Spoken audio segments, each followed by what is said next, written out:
आज या पुरोगामी विचार मंच नाशिकच्या वतीनं पुन्हा एकदा फेसबुक लाईव्ह येण्याचा योग मिळतोय। रवींद्र सुरवसे यांनी या फेसबुक लाईव्हच्या माध्यमातून आपण समाज बांधवांशी संवाद साधावा अशी चर्चा झाली आणि त्या चर्चेतून आज पुन्हा एकदा पुरोगामी विचार मंच नाशिक या फेसबुक लाईव्हच्या माध्यमातून मी आपल्याशी संवाद साधत आहे। सर्वप्रथम सर्वांना या ठिकाणी माझा मानाचा असा सप्रेम जय लहुजी, जय भीम, जय अण्णा।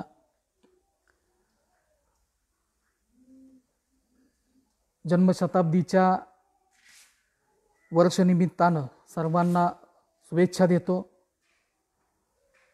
आणि सध्या स्थितीमध्ये समाजाचं वास्तव, समाजाचं राजकारण या विषयावर मी आपल्याशी चर्चेला सुरुवात करतो। या ठिकाणी मला पाहणारे सर्वजण माझे समाज बांधव, या सर्वांच्या मध्ये आज मी मोठ्या ताकदीने, मोठ्या हिमतीने या महाराष्ट्रामध्ये एक सामाजिक आणि राजकीय चळवळ निर्माण करण्याचा प्रयत्न करत आहे। याच्यामध्ये अनेक लोक, अनेक संघटना, अनेक पक्ष, समाजातले विविध असे प्राध्यापक, साहित्यिक सर्वजण माझ्यासोबत आहेत, मला सहकार्य करत आहेत, मला वेगवेगळ्या पद्धतीचं मार्गदर्शन करत आहेत आणि अशा या माध्यमातून मला जे जे अनुभव आले त्या अनुभवांना मी आपल्या समोर मांडत आहे।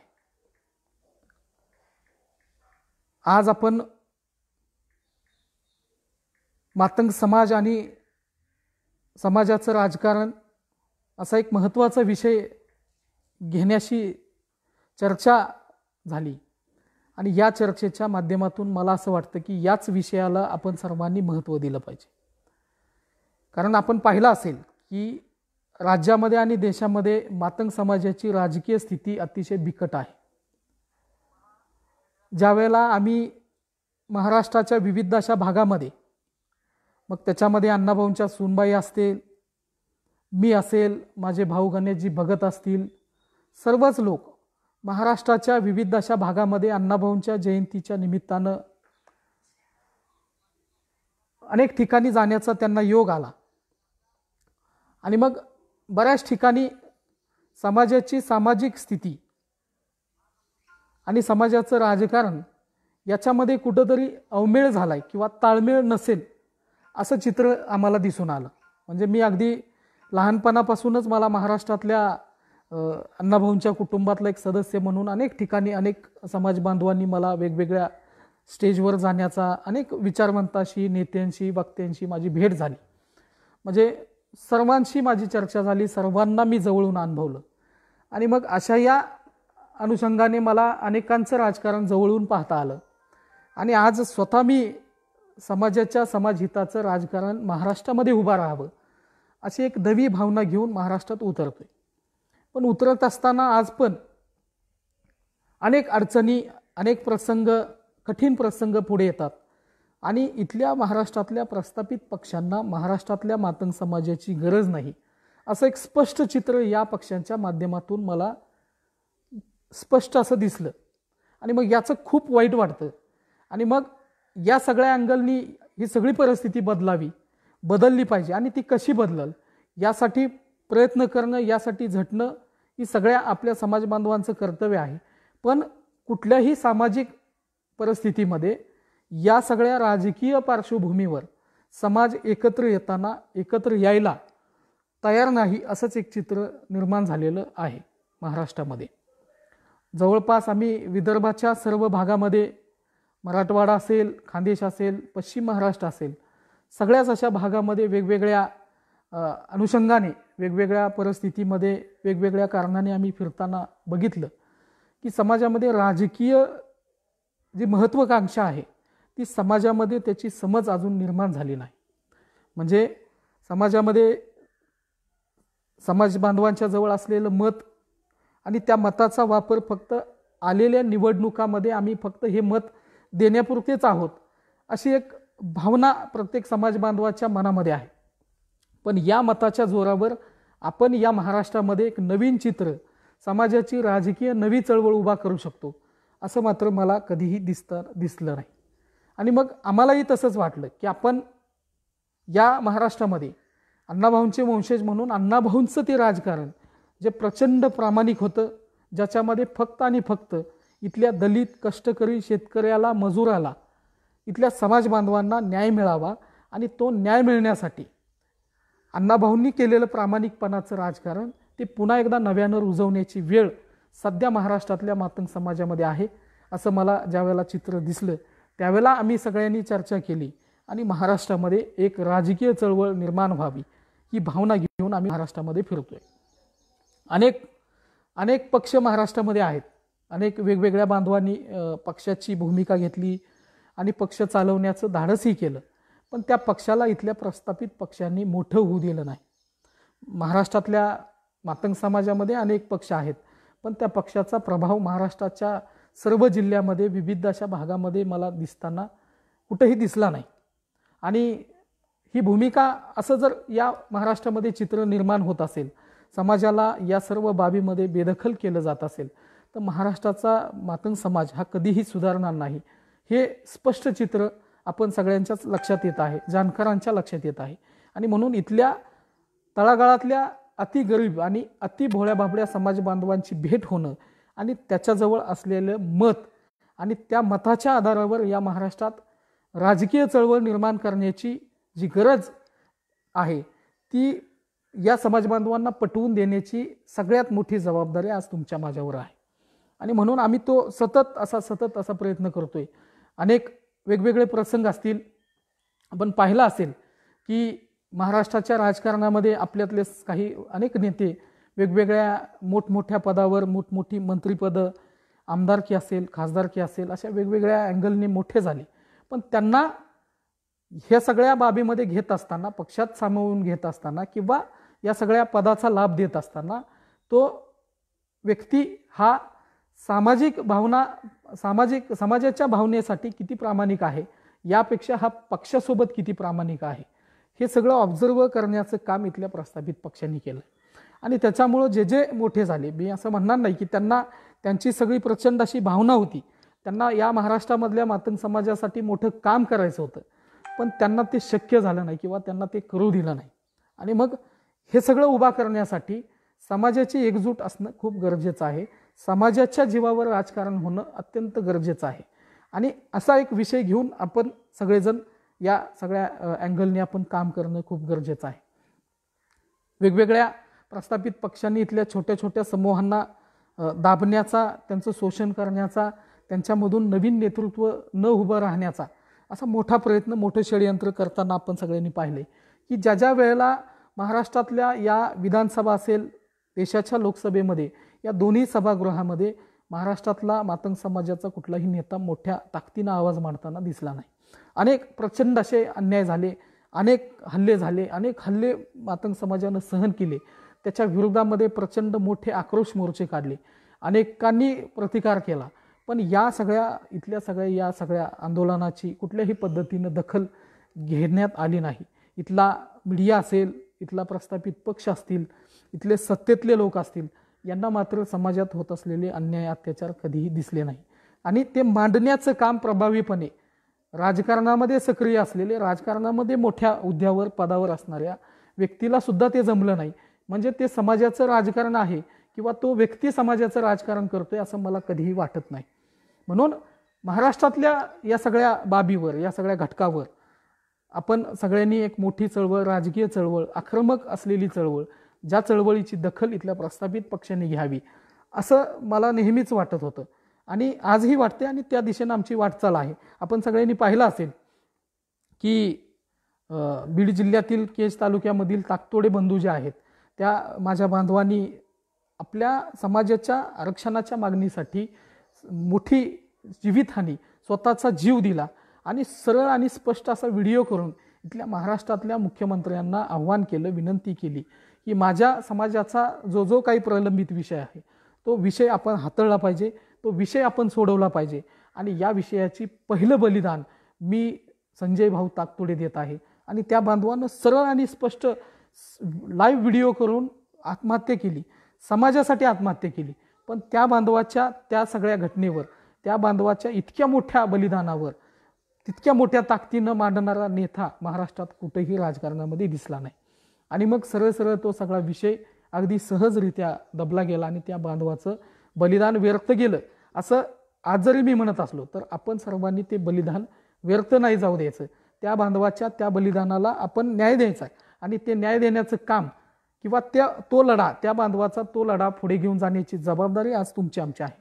फक्त मी संजय भाऊंचं उदाहरण या ठिकाणी या निमित्तानं मांडतोय की इथं हे सगळं घडत असताना समाजामध्ये सामाजिक जाणीव असणारे आणि समाजासाठी झटणारे अनेक लोक आहेत, ज्यांच्यामध्ये प्रचंड अशी धमक आहे आणि त्यांना खूप तळमळ आहे की आपण कुठंतरी समाजासाठी काहीतरी करावं आणि या समाजाला उभं करावं. या समाजामध्ये या समाजातले माणसं समाजाच्या राजकीय ताकदीवर उभी राहावी आणि त्यांनी कुठंतरी विधानसभा असेल, राज्यसभा असेल, लोकसभा असेल, या सगळ्या सभागृहामध्ये समाजाचा आवाज मांडावा असं अनेकांना वाटतं. मी तरुणांच्या याच्यामध्ये सतत असतो आणि तरुणांना मात्र प्रचंड अशी राजकीय चळवळीबद्दलचं प्रचंड असं त्यांच्यामध्ये एक भावना त्यांच्या मनामध्ये निर्माण झाली आहे, एक जोश निर्माण झाला आहे. पण अनेक साधन सामग्रीचा विचार करता, समाजाची सामाजिक परिस्थितीचा विचार करता समाजातल्या तरुणांना ते शक्य होत नाही. प्रचंड अशी मोठी गरिबी, त्या गरिबीसोबत आलेले अनेक वेगवेगळे अंग, म्हणजे आपल्या कुटुंबासोबत आपल्यासोबत अनेक विषय, अनेक जण जन्म घेतात. आपण त्या कुटुंबात जन्म घेतो म्हणजे आपल्यासोबत आपल्या कुटुंबाची गरिबी, आपल्यासोबत आपल्या कुटुंबातलं संस्कार, अनेक जे काय असेल ते सगळं आपल्यासोबत जन्म घेतं आणि याच्यावर मात करत आपल्या सर्वांना त्या कुटुंबातून प्रगतशील कुटुंब घडवायचं असतं आणि या प्रगतशील कुटुंबातून मग पुन्हा एकदा समाजाच्या या सामाजिक चळवळीमध्ये सहभागी व्हायचं असतं. पण असं सगळं होताना दिसत नाही, कारण इथला तरुण जो आहे त्याच्यावर प्रचंड असा मोठा भार कुटुंबाचा पडलेला आहे. त्याला त्याच्या कुटुंबातल्या सर्वांना मोठं करायचं आहे आणि मग त्याला या सगळ्या कचाट्यामध्ये तो सतत मी आणि माझं कुटुंब आणि मला या कुटुंबामध्ये माझ्या कुटुंबाला 2 वेळच्या जेवणाची व्यवस्था व्हावी अशी त्याच्या सगळी भावना त्याच्या मनामध्ये निर्माण होते. आणि या सगळ्या भावनेतून तो सगळा तरुण, त्याच्यामध्ये प्रचंड सामाजिक भावना असून सुद्धा त्याला या सगळ्या राजकीय चळवळीमध्ये त्या ताकदीनं उभा राहता येत नाही. आणि हे सगळं मी नेहमी म्हणत असतो की हे सगळं प्रस्थापित पक्षाचं मोठं षडयंत्र आहे. आणि राहिला प्रश्न की आपण सगळेजण या सगळ्या अँगलने जर सामाजिक चळवळीचा, राजकारणाचा विचार केला तर आपण सगळेजण या राजकारणाकडे कसं पाहतो हे पण सगळ्यात महत्त्वाचं आहे. या तरुणांना आपण कशा पद्धतीनं मार्गदर्शन करतो किंवा या तरुणांना या चळवळीमध्ये सक्रिय होण्यासाठी आपल्याकडून त्यांना काय सहकार्य होतं हे पण खूप महत्त्वाचं आहे. पण मी ज्या वेळेला पाहतो त्यावेळेला तरुणांना वेगवेगळ्या आयडियॉलॉजीमध्ये, वेगवेगळ्या समाजामध्ये अनेक प्रचंड असे वेगवेगळे वाद आहेत ज्याच्यावर न बोललेलंच बरं असे अनेक जण मला सांगतात. पण त्या सर्व विषयांना मी येणाऱ्या काळामध्ये हात घालणार आहे. पण या अनुषंगाने हा सगळा विषय मांडत असताना मला या ठिकाणी असं नमूद करावं असं वाटतं की आपण समाजामध्ये जे काही वेगवेगळे वाद निर्माण केलेले आहेत आपण सगळे पाहत असाल की अण्णाभाऊंनाच वेगवेगळ्या अशा विचारांना ओळखलं जातं की अण्णाभाऊ साठे हे एक कम्युनिस्ट पक्षाचे आहेत, कम्युनिस्ट विचारसरणीचे आहेत, मार्क्सवादी आहेत, अण्णाभाऊ आंबेडकरवादी आहेत. तर काही लोकांना अण्णाभाऊ हे फक्त मातंग समाज आणि या सगळ्या विचाराचे आहेत असं सगळं वेगवेगळ्या अँगलनी अण्णाभाऊंच्या बाबतीमध्ये, त्यांच्या विचाराच्या बाबतीमध्ये असं वेगवेगळी वाटाघाटी किंवा डिवायडेशन झालेलं आहे. समाजामध्ये काही विचारधारेच्या आधारावर समाज चळवळीमध्ये उतरतो आणि मग या सगळ्या अशा अँगलनी याच्यामध्ये सगळा तरुण असा भरकटलाय. आणि मग हे सगळं पाहून मला असं वाटतं की बाबांनो, या तरुणांना वेगवेगळ्या पद्धतीचं यांच्यामध्ये सामाजिक भावना निर्माण झालेली आहे, त्यांना समाजासाठी खूप काही करायचं आहे. पण हे सगळं करत असताना त्या सगळ्यांनी त्याच ताकदीनं राजकीय चळवळीमध्ये सहभागी होणं गरजेचं आहे. समाजामध्ये ज्या ज्या काही बांधवांनी ज्या ज्या आयडियॉलॉजी रुजलेल्या आहेत आणि याच आयडियॉलॉजीच्या अंतर्गत आपण सगळ्यांनी पुढे गेलं पाहिजे आणि हीच आयडियॉलॉजी आहे जी समाजाची आहे असं जे काही ठामपणे जे मांडत असतात आणि इथल्या तरुणांची दिशाभूल करत असतात किंवा या तरुणांना डायव्हर्ट करत असतात, अशा या सगळ्या बाबीमुळं तरुण सगळा भरकटलेला आहे. आणि अशा या सगळ्या तरुणांनी इथल्या माझ्या महाराष्ट्रातल्या उपेक्षित अशा बांधवांना, समाज बांधवांना, माय भगिनींना राजकीय न्याय मिळवून देण्यासाठी त्याला कुठल्याही विचारधारेची गरज लागत नाही. त्याला इथल्या प्रस्थापित पक्षांना हादरे देता येईल, या प्रस्थापित पक्षांनी आपली दखल घेईल अशी एक मोठी व्यापक चळवळ निर्माण करण्याची गरज आहे. पण मी पाहिलं की काही जण मुद्दाम या समाजामध्ये वेगवेगळे विषय डायव्हर्ट करण्याचा प्रयत्न करत आहेत. मग विचारधारेच्या बाबतीमधले विचारधारेत अनेक ठिकाणी वाद आहेत. त्याच्या पुढं आपण गेलो की झेंड्याचा प्रचंड मोठा वाद आहे आणि या झेंड्याचा विषय तर कधीही न मिटण्यासारखा विषय या समाजामध्ये निर्माण केलेला आहे. अनेक जण आहेत आणि मलाही या सगळ्या याच्यामध्ये ओढणारे लोक आहेत आणि मी या सगळ्यावर बोललं पाहिजे, मी या सगळ्या बाबी ठीक आहे बोललं पाहिजे, ही गोष्ट खरी आहे.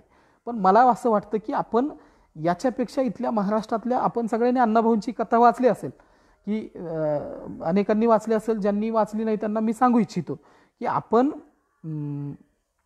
3 भाकरीच्या कथा अण्णाभाऊंनी लिहिलेल्या आहे. त्याच्यामध्ये अण्णाभाऊ म्हणजे कथा कॉमेडी आहे, गमतीशीर आहे, पण त्याच्यामध्ये अण्णाभाऊ म्हणतात की माणसाच्या पोटात काही नसेल तर त्याच्या डोक्यात काही येत नाही. म्हणजे ज्याला आजही बघा आपल्याला जर भूक लागली असेल तर आपल्याला काही सुचत नाही, त्यावेळेत फक्त मला जेवण मिळालं पाहिजे, माझ्या पोटाला ती भाकरी मिळाली पाहिजे असं वाटतं आणि त्याच्यानंतर जे काही काम आहे ते आपण करू. पण अशा या सगळ्या परिस्थितीमध्ये भुकेलेल्या कुटुंबासाठी झगडताना दिसतोय आणि कुठंतरी ही सगळी तडजोड करण्यामध्ये तो गुंतलाय. पण म्हणून या तरुणांना आपण या सगळ्या बाबीमध्ये आणण्यासाठी इथल्या प्रस्थापित पक्षांनी ज्या पद्धतीनं इथं सत्ता काबीज केली आणि ज्या पद्धतीचं राजकारण इथल्या समूहांना दाबून ठेवणे, इथल्या समूहांना गुलाम बनवण्याचं राजकारण जे सातत्यानं इथं वर्षानुवर्षे झालं, त्या राजकारणाच्या विरोधामध्ये बंड करण्याची धमक आणि ताकद इथल्या महाराष्ट्रातल्या आजही मातंग समाजातल्या तरुणांच्या मध्ये आहे. आणि मग हे सगळं असताना आपण मात्र या सगळ्या बाबीमध्ये कमी पडतो. वेगवेगळे मी जे बोललो की झेंड्याचा वाद निर्माण करणं, त्या झेंड्याच्या वादावरच अनेक वेगवेगळे गट निर्माण करणं, हे सगळं कसं विचित्र आहे, असं विकृत आहे. याच्यामध्ये सुद्धा मला ओवण्याचा प्रयत्न केला जातो की आपण याच्यावर बोललं पाहिजे. पण मला एक गोष्ट मी सतत ऑब्झर्व करत असतो, सतत ही गोष्ट पाहत असतो की माझ्या समाजातला माझा बांधव, मी सगळ्यात महत्त्वाचं वाक्य तुम्हाला सांगतो, आपण सगळ्यांनी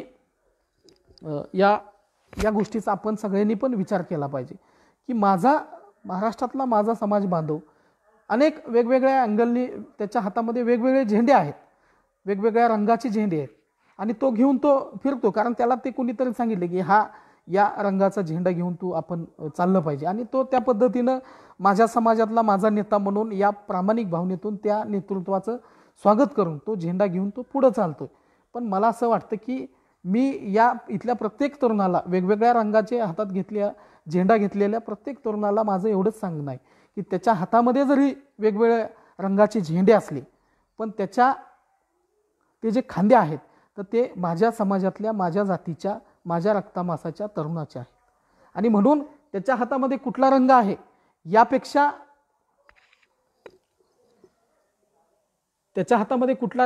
यापेक्षा तो माझा आहे आणि तो माझ्या जातीचा आहे आणि त्याचं माझं रक्त एक आहे, या भावनेतून मी प्रत्येक तरुणाकडे पाहतो.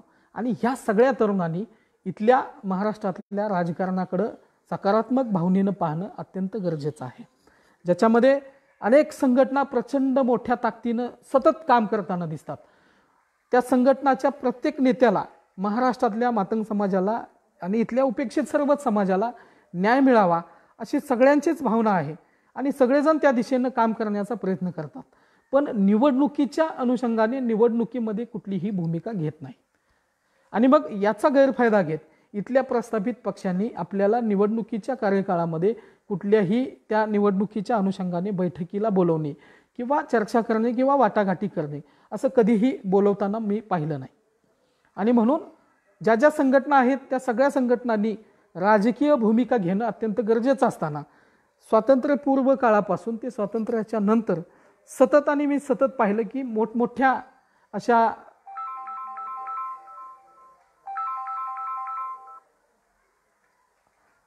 वेगवेगळ्या अनुषंगाने मी सगळ्या महाराष्ट्रामध्ये पाहिलं की आपण या सगळ्या भागामध्ये या सगळ्या संघटनांनी कधीही राजकीय भूमिका घेतली नाही आणि ही राजकीय भूमिका घेण्याची गरज असताना सतत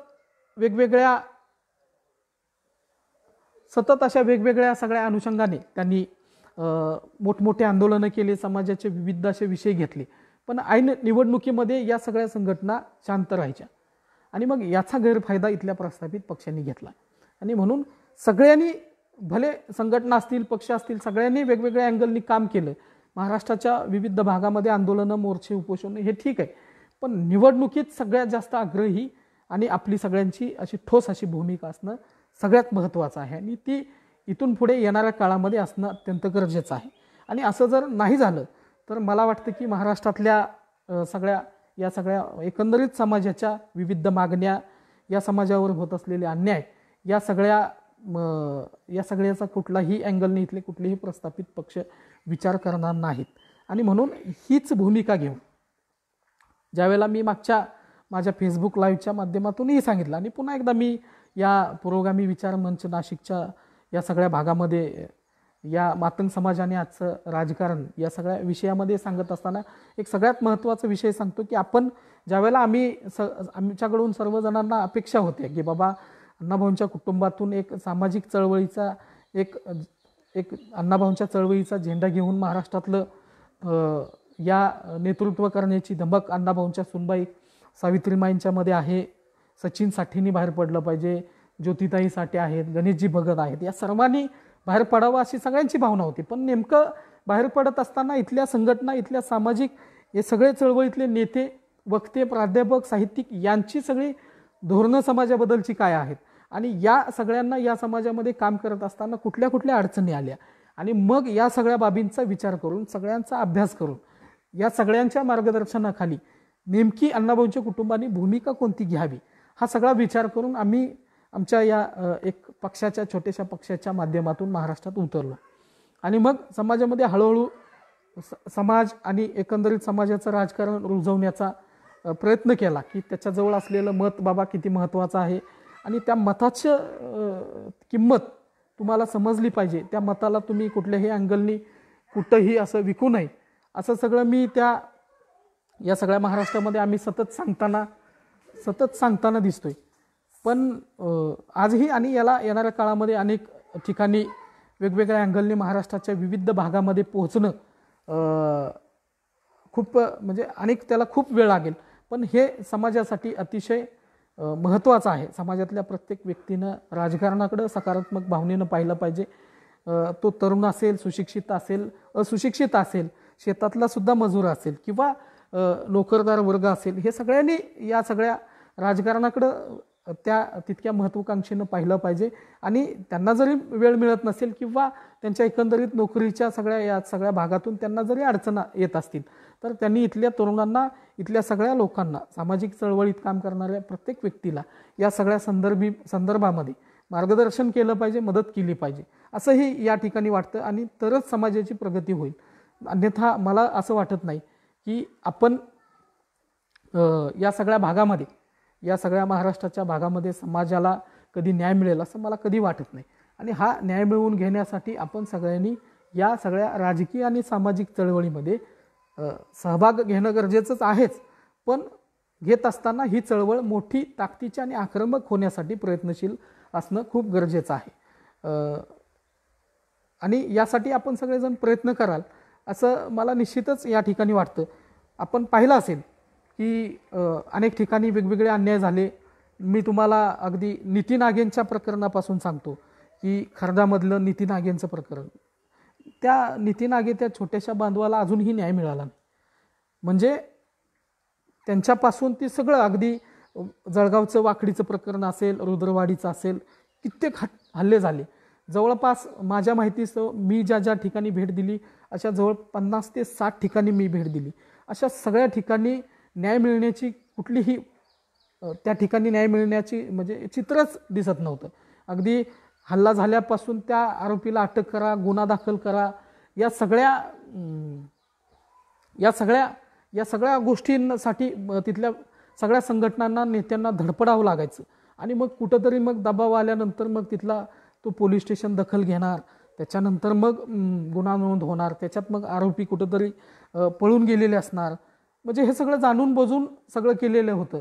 पण याच्यामध्ये हे सगळं का घडतं तर समाज आज सामाजिक स्थितीमध्ये सुद्धा आणि राजकीय स्थितीमध्ये सुद्धा दखलपात्र होत नाही.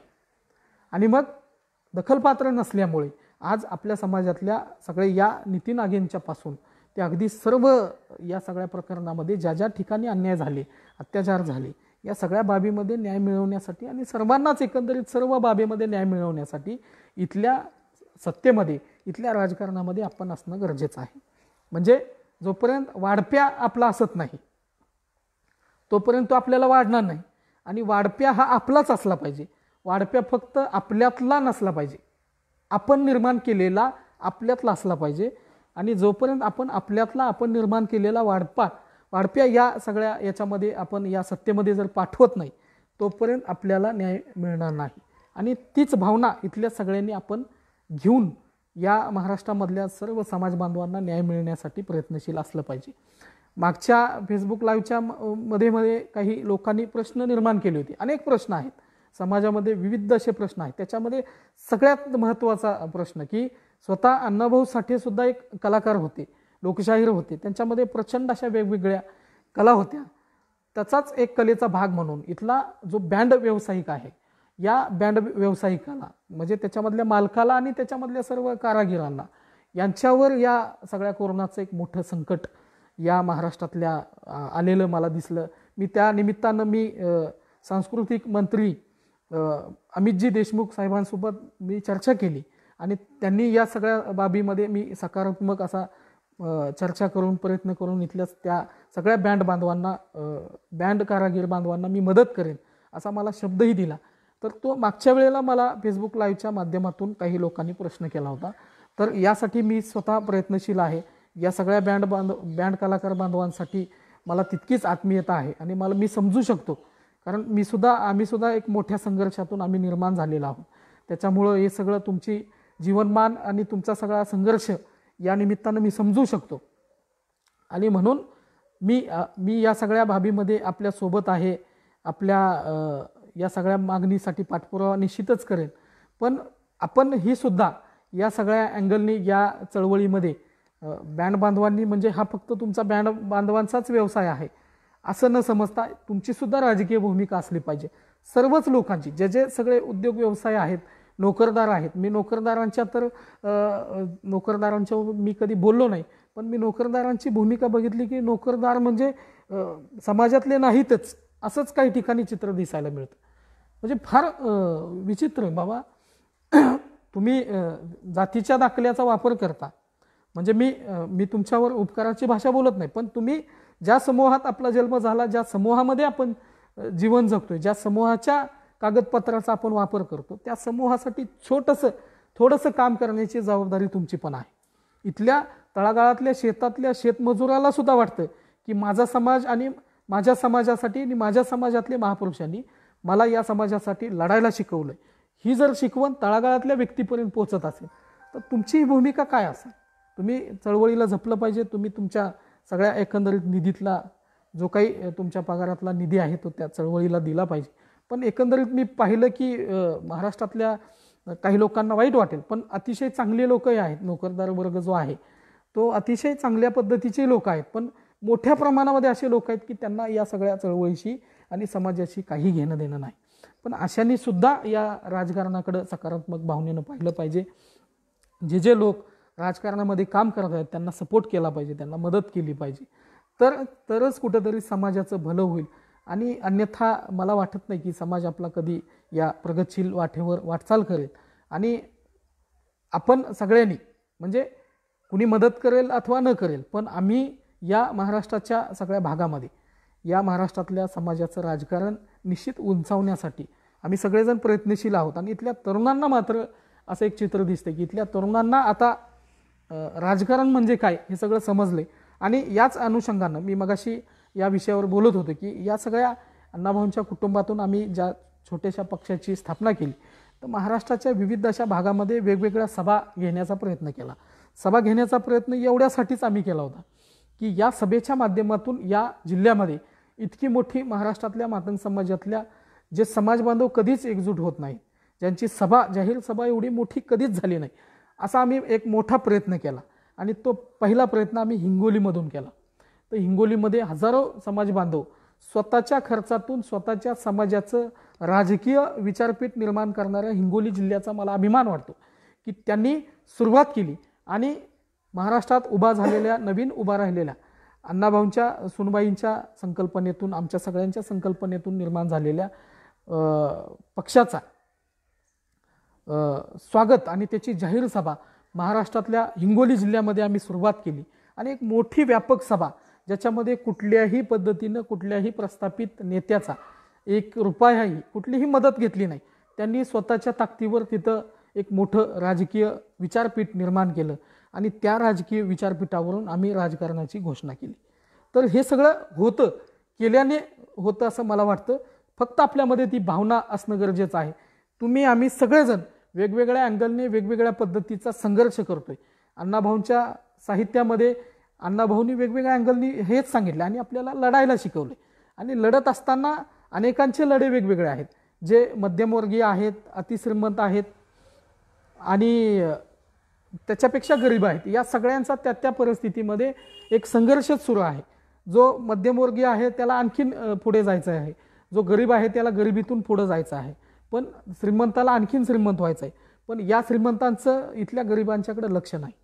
आणि म्हणून अण्णाभाऊंनी जी गरीब आणि श्रीमंतीमधल्या दरी जी वाढत चाललेली दरी आहे याच्यावर अण्णाभाऊंनी मोठ्या पद्धतीचं काम केले. तीच दरी पुन्हा मिटवण्यासाठी महाराष्ट्रातल्या समाजातल्या ज्या श्रीमंतांनी त्यातली त्यात बरे असलेल्या लोकांनी समाजातल्या या गरीब बांधवांना मदतीचा हात देणं अत्यंत गरजेचं आहे. आणि जोपर्यंत इथला श्रीमंतीच्या दिशेनं भटकला आहे, समाज सोडून गेलेला आहे, तो समाजाला विसरलेला आहे. आणि याच्यामुळं एक मोठी कठीण प्रसंग निर्माण झालेला आहे. कारण त्या श्रीमंताच्या घरी येणाऱ्या सगळ्या पैशाच्या वाटा त्या पैशाच्या जोरावर अनेक वाटा निर्माण करतोय. ज्या वाट्यातली एक वाट त्या गरीबाच्या घरी जाऊ शकते, पण त्या गरीबाच्या घरी आर्थिक परिस्थिती किंवा पैसा जाण्याच्या वाटा या श्रीमंताच्या अनेक वाटांच्यामुळं बंद झालेल्या आहेत. आणि त्याच्यामुळं हा जो दरी मोठ्या पद्धतीनं वाढत आहे, या सगळ्या बाबीमध्ये आपण सगळ्या माझ्या समाजातल्या समाज बांधवांनी आपण प्रामाणिकपणे या महाराष्ट्रातल्या राजकारणामध्ये उतरलं पाहिजे. हे राजकारण जपणं आणि टिकवणं ही तुमची आमची सगळ्यांची जबाबदारी आहे. काही लोक असे मला पाहायला मिळाले की त्यांना समाज आणि समाजातले महापुरुष, त्या महापुरुषांचा लढा आणि या भारताची एकंदरीत परिस्थिती याचं कुठल्याही पद्धतीचं भानच नाही. ते अगदी वेगवेगळ्या अशा जीवनामध्ये वेगळ्याच अशा सगळ्या त्यांच्या जीवनामध्ये जगताना दिसत आहेत. तर त्यासुद्धा बांधवांनी विचार केला पाहिजे आणि या सगळ्या चळवळीमध्ये सहभागी झालं पाहिजे. फेसबुक लाईव्हच्या या सगळ्या माध्यमातून मला वाटतं की जास्त बोलण्याने बऱ्याच ठिकाणी याच्यामध्ये नेटवर्कची अडचणी येऊ शकतात. त्याच्यामुळं मला जो संदेश आपल्या माध्यमातून आपल्यापर्यंत पोहोचवायचा आहे तर तो एवढाच आहे की आम्ही जी सुरुवात हिंगोलीच्या या सगळ्या जिल्ह्यामधून केली त्याचा परिणाम एवढा झाला की इथल्या मोठ्या मोठ्या राष्ट्रीय देशपातळीवरील नेत्यांनी त्याची दखल घेतली. म्हणजे मी पाहिलं की या सगळ्या बाबीमध्ये अनेक नेत्यांनी अनेक वेगवेगळ्या पद्धतीचा म्हणजे किमान विचार केला आणि या महाराष्ट्राच्या विविध अशा मोठ्या प्रस्थापित पक्षांच्या आघाडीच्या याच्यामध्ये आम्हाला त्यांनी संधी दिली, त्यांनी बोलवलं. हे का झालं तर त्या जाहीर सभा ज्या आम्ही निर्माण केल्या किंवा राजकीय भूमिका घेतली आणि आम्हाला आमचा वाटा द्या, सत्तेतला वाटा द्या आणि तो दिला पाहिजे. आम्ही आजपर्यंत किती दिवस फक्त मतदान करायचं? आम्ही फक्त मतापुरते आहोत का? आम्ही तुमचे गुलाम आहोत का? आणि आजपर्यंत आम्ही सगळ्यांनी तुमच्याच बंगल्यावर काय यायचं? आमच्यामध्ये पण नेता निर्माण झाला पाहिजे, तो समाजातला असला पाहिजे. ही भावना प्रत्येक व्यक्तीच्या मनात निर्माण झाली पाहिजे. आणि ज्या वेळेला आम्ही हा हक्क अधिकार मागण्यासाठी या सगळ्या जाहीर सभा महाराष्ट्राच्या विविध भागामध्ये पहिली हिंगोलीमधून सुरुवात केली, वाशिममध्ये गेलो, वर्ध्याला तर प्रचंड मोठी ऐतिहासिक विदर्भाच्या बांधवांनी मोठी ऐतिहासिक सभा घेतली. उल्हासनगरला राधाकृष्ण साठे यांच्या नेतृत्वाखाली तिथल्या सगळ्या बांधवांनी एक मोठी हजारोचा राजकीय सभा घेतली. अशा सगळ्या वेगवेगळ्या सभा महाराष्ट्रामध्ये होताना दिसल्या. याचा परिणाम म्हणून इथल्या प्रस्थापित पक्षांनी दखल घेत या अशा आघाडी करण्याचा किंवा मित्रत्व करण्याचा प्रयत्न केला. ही सुरुवात आहे. मी याच्या माध्यमातून मी काय केलं हे नाही मांडत, तर हीच भावना घेऊन आपल्याला सगळ्याला लढायचं, ही सुरुवात आहे. आणि हीच भावना घेऊन आपण सगळेजण जर पुढे गेलो तर निश्चितच येणाऱ्या काळामध्ये इथल्या ऐन निवडणुकीच्या महत्त्वाच्या निवडणुकीमध्ये आपल्या समाजातल्या समाज बांधवांना बैठकीला बोलवलं जाईल. आणि मग या सगळ्या बैठकीच्या माध्यमातून समाजाचे अनेक प्रश्न सुटतील. गावातल्या ग्रामपंचायतीपासून ती अगदी देशाच्या लोकसभा राज्यसभेपर्यंत, विधानसभेपासून राज्यसभेपर्यंत आपला प्रत्येक एक व्यक्ती तो आपल्या सगळ्यांच्या ताकदीवर तो आपल्या सगळ्यांच्या ताकदीवर उभा करणं खूप गरजेचं आहे. त्याच्यामध्ये सामाजिक आणि राजकीय या दोन विषयावर या ठिकाणी मी बोललो, पण त्याच्याचबरोबर समाजामध्ये शिक्षण असणं खूप गरजेचं आहे. याच्यामध्ये एका सुशिक्षित तरुणाने शिक्षणावरही बोला असं मला सांगितलं, तर शिक्षणाशिवाय पर्यायच नाही. शिक्षण शिवाय पर्याय नाही हे सांगण्यासारखं काही राहिलं नाही. पण समाज बांधवामध्ये अनेक ठिकाणी मी उदासीनता पाहिली, शिक्षणाबद्दलची उदासीनता पाहिली. ती उदासीनता मलाही माहीत आहे की इथल्या प्रस्थापितांनी, इथल्या प्रस्थापित व्यवस्थेने षडयंत्र केले की शिकून सुद्धा तुमचा काही उपयोग नाही, असं ती मानसिकता निर्माण केली. पण मला असं बांधवांनो या निमित्तानं सांगायचं की काही झालं तर आपल्याला शिक्षण घ्यायचं आहे. आणि या सगळ्या बाबीमध्ये आपण शिक्षणाच्या मुख्य प्रवाहात येण्यासाठी, समाजातल्या सगळ्या शेवटच्या घटकापर्यंत शिक्षण मिळवण्यासाठी पुन्हा एकदा मी हे सांगेन की इथल्या ज्याला राजकारण आणि समाजकारण कळाले त्याच्या मनामध्ये प्रामाणिक राजकारण निर्माण झाल्याशिवाय इथल्या शिक्षणापासून उपेक्षित असलेल्या व्यक्तीला सुद्धा शिक्षण मिळणार नाही. कारण इथल्या प्रस्थापित व्यवस्थेने त्या पद्धतीचं दर्जेदार शिक्षण आपल्या प्रत्येक कुटुंबातल्या व्यक्तीला मिळावं अशी तरतूदच करून ठेवली नाही. तर त्यानं त्या शाळेपासून दूर पळावं. अगदी आपण सगळ्यांनी पाहिलं की अण्णाभाऊंना शिकू दिलं नाही, अण्णाभाऊंना शाळेच्या बाहेर बसवलं, अण्णाभाऊंना त्या मास्तरनी त्यावेळेच्या त्यावेळेच्या त्या प्रतिगामी विचाराच्या मनोवादी अवलादीनं अण्णाभाऊला छड्या मारल्या, हात फोडले अण्णाभाऊंची. आणि अण्णाभाऊंनी दुसऱ्याच दिवशी 1.5 दिवसात शाळा सोडली. म्हणजे अण्णाभाऊंना सुद्धा शिकू न देणारा इथला प्रस्थापित व्यवस्था आज तुमच्या आमच्या तरुणांना किंवा इथल्या आपल्या कुटुंबात घडणाऱ्या नवीन अशा बालकांना शिक्षण देईल असं मला वाटत नाही. आणि हे सगळं करण्यासाठी इथं आपल्याला भांडायचं आहे. म्हणजे आपल्याला पुन्हा एकदा इथं लढायचं आहे की आम्हाला आमचा हक्क अधिकार मिळाला पाहिजे. आणि यासाठी इथं आपल्याला या देशामध्ये, आपण या देशाचे नागरिक असून सुद्धा या देशामध्ये त्या म्हणावे अशा पद्धतीचं स्थान, तो मान, तो दर्जा या ठिकाणी आपल्याला आजही मिळवून दिला नाही. देशपिता लहुजी साळवे, डॉक्टर बाबासाहेब आंबेडकर, छत्रपती शाहूजी महाराज, महात्मा ज्योतिबा फुले, अण्णाभाऊ साठे, मुक्तामाई या सर्व महापुरुषांच्या किमान एकंदरीत समतावादी, स्वतंत्रता, बंधुत्वाच्या, न्यायभावनेच्या विचारामुळं किमान आज ही तरी किमान परिस्थिती आहे. 100तल्या 10 लोकांना तरी किमान चांगलं शिक्षण मिळते, पण 90 लोकांना शिक्षण मिळत नाही. ही आजही त्या प्रस्थापित मनोवादी विचाराचं षडयंत्र आहे. त्याच्यामुळं शिक्षणाच्या बाबतीमध्ये आपण समाज बांधवांना न्याय मिळण्यासाठी आपल्यामध्ये पुन्हा एकदा ती लिडरशिप निर्माण करणं अत्यंत गरजेचं आहे. आणि ही लिडरशिप निर्माण झाल्याशिवाय आपल्या समाजातल्या सगळ्या शेवटच्या घटकापर्यंत त्या सगळ्या सुखसुविधा पोचणार नाहीत असं मला या निमित्तानं वाटतं. आपण या सगळ्या बाबीमध्ये मी सगळ्या विषयावर बोललो कारण समाजाच्या अनुषंगाने, राजकारणाच्या अनुषंगाने सामाजिक आणि शैक्षणिक हे सगळे विषय आहेत. कारण शिक्षण घेतलेल्या व्यक्तीलाच अतिशय चांगल्या पद्धतीचं राजकारण समजू शकतं. सामाजिक चळवळीत काम करणारा व्यक्तीसुद्धा तितक्याच चांगल्या पद्धतीने प्रामाणिकपणे राजकारण करू शकतो. आणि त्यामुळं ह्या सगळ्यांचा एकंदरीत सांगड असणं गरजेचे आहे. समाजातल्या तुम्हाला एक या निमित्तानं छोटंसं उदाहरण सांगतो की वाटेगाव हे अण्णाभाऊंचं जन्मगाव आहे. मी सध्या तरी याच ठिकाणी बसून आपल्याशी संवाद साधतोय. ही अण्णाभाऊंची शिल्पसृष्टी आहे. या ठिकाणी हे बघा, अण्णाभाऊ ज्यावेळेला त्यांच्या सर्व कुटुंबासोबत पायी मुंबईला गेले त्यावेळेला चांदबिबीच्या जिन्याखाली त्यांना सहारा दिला. तर त्याचे क्षण या ठिकाणी आहे. मला या ठिकाणी बसायला खूप आवडतं आणि या ठिकाणीच बसून तर मी अण्णाभाऊंच्या जन्मभूमीमध्ये आहे. हे सगळं अण्णाभाऊंची शिल्पसृष्टी आहे आणि याच्यामध्ये बसलोय कारण मला खूप काही वाटतं समाजाबद्दल प्रचंड.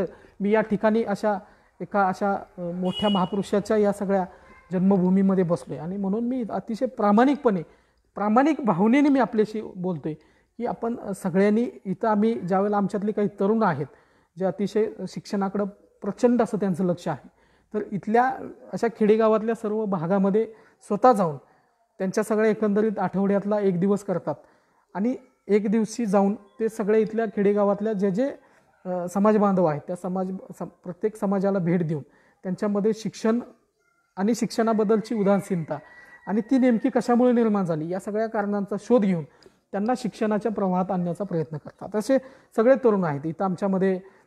बरेच जण योगेशजी साठे आहेत, आमचे गणेश भाऊ भगत आहेत, अशी अनेक मुलं, सूरज साठे म्हणून आहेत, अतिशय होतकूर आणि चांगली मुलं या सगळ्या अँगलने शिक्षणाचं मोठं काम करण्याचा प्रयत्न करतात. तर हीच पद्धत आपल्या वेगवेगळ्या सगळ्या भागामध्ये स्वतःच्या हिमतीवर स्वतःच्या ताकदीवर होणं, तिथं सगळ्यांनी शिक्षणाच्या बाबतीमध्ये मुख्य प्रवाहात आणण्यासाठी आपल्या एकंदरीत आपल्या गल्लीतून आपल्या घरापासून सुरुवात होणं गरजेचं आहे आणि त्याच्यातूनच निश्चितच येणाऱ्या काळामध्ये आपला समाज मोठ्या ताकदीनं उभा राहील. आणि म्हणून आजचा हा विषय अत्यंत चांगला विषय होता. याच्यावर मला बोलणं खूप महत्त्वाचं वाटलं की बाबांनो आपण याच्यावर बोललंच पाहिजे आणि म्हणून सगळ्यांनी बाबतीमध्ये समाजाच्या राजकारणाकडं एक चांगल्या भावनेनं प्रामाणिक भावनेनं बघूया आणि महापुरुषांना आपण सगळ्यांनी या अपेक्षित असलेला त्यांचा लढा आपण सगळेजण पूर्ण करूया अशी अपेक्षा मी सगळ्या समाज बांधवांच्याकडून करतो. आणि सगळेजण वेगवेगळ्या अँगलने माझ्यावर प्रेम करणाऱ्या, आमच्या कुटुंबावर सातत्यानं प्रेम करणाऱ्या सगळ्या समाज बांधवांचं मनापासून आभार मानतो. आणि आपण सगळ्यांनी स्वतःची या सगळ्या लॉकडाऊनमध्ये काळजी घ्या, सर्वांना एकमेकाला जपा असं पुन्हा एकदा मी या निमित्तानं मांडतो आणि या ठिकाणी थांबतो. या ठिकाणी महत्त्वपूर्ण काही लोक मला पाहत आहेत. त्याच्यामध्ये प्राध्यापक मारुती कसाब सर आहेत, त्याच्यामध्ये जोशीलाताई लोमटे ताई आहेत. सगळे लोक अतिशय चांगले लोक या ठिकाणी पाहत आहेत. तर सर्वांचं मी सगळ्यांचं मनापासून आभार मानतो आणि या ठिकाणी थांबतो. जय लवजी, जय भीम, जय अण्णा, जय भारत.